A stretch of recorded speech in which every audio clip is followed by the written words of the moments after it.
Every seller wants to sell for the highest price in the shortest amount of time. Here are some common buyer turnoffs you might not be aware of. The good news is most of these are pretty easy to fix with some time and elbow grease.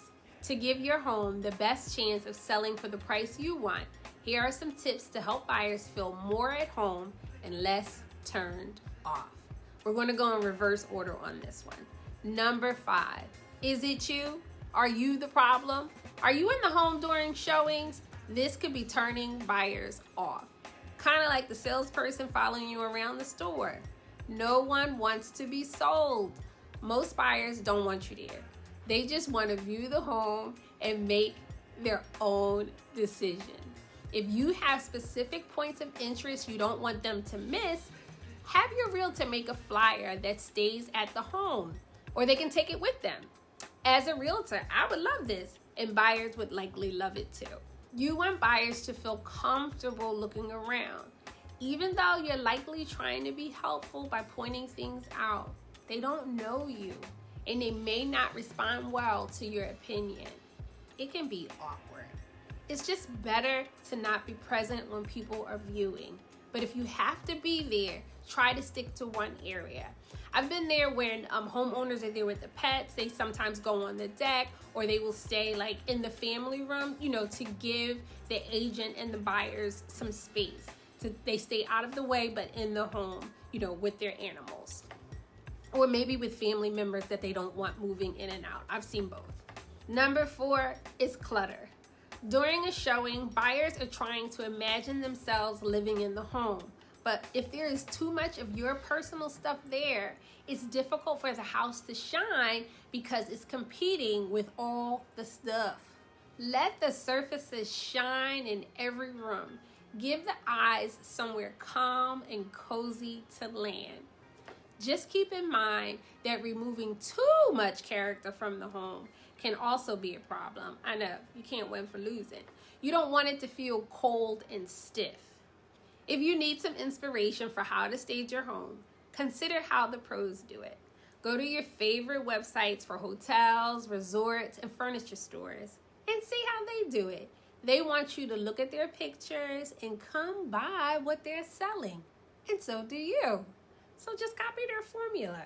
Take a picture and go in your room and copy it. Fake it till you make it. Number 3, outside space. You definitely want to clean the front of your home.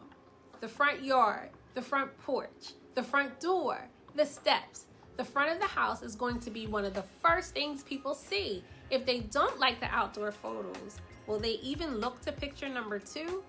If it's messy, you'll start with a bad first impression. Make sure the lawn is cut, the bushes are trimmed back, and the weeds are whacked.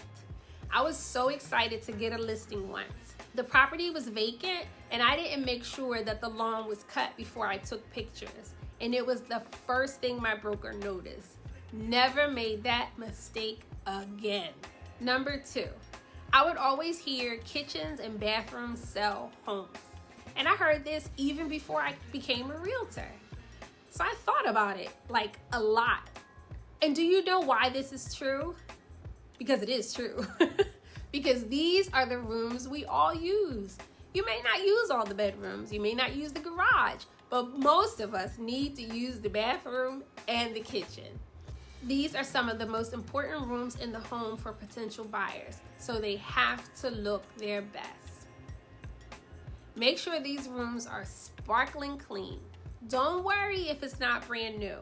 Most buyers expect wear and tear, but you have to put in some elbow grease in these rooms. I think you should work on them first when you have the most energy, because you want them to look their best. You want the kitchen and the bathroom to be spacious and inviting. Get out the trash bags, the paint, and the caulk, and get to work. And number 1, odors. Nobody likes to talk about this. But if there's an unpleasant odor in your home, you may not know about it. They call this being nose blind. Since you live in the space all the time, you have probably gotten used to it. It could be pets, gym clothes, food odors, or cigarette smoke. living in the home with you, but you have to deal with it before you put off potential buyers. Odors generally hide in furniture, upholstery, carpets, curtains, and rugs. You should start there to reduce the problem. Wash what you can and use pet and fabric neutralizers for everything else. Fresh air helps too. The thing about smoke though is it can even get into the walls. I definitely do a search here on YouTube to figure out how to neutralize smoke odors. And once you've got it in tip-top shape, it's a good idea to ask someone who you can trust to give you an honest opinion about any smells in the home. First impressions are important, and the smell in your home plays a big role. The other thing is it's really hard to talk about. So you want to be sure that you're working with someone that you can trust so that they will feel comfortable saying it to you, and you won't receive it as off-putting because they're trying to help you. So just keep in mind these topics if you're not getting the offers that you were hoping for with your home. Every situation is different. My name is Tiffany Nelson, and I'm a realtor here in the greater Allentown area. If you or someone you know needs a realtor, I would love to hear from you. If you're still here and a potential buyer, did I miss anything? What would you like to add? Where are sellers missing the target? What do you hate the most? And also, what do you absolutely love? Let's discuss.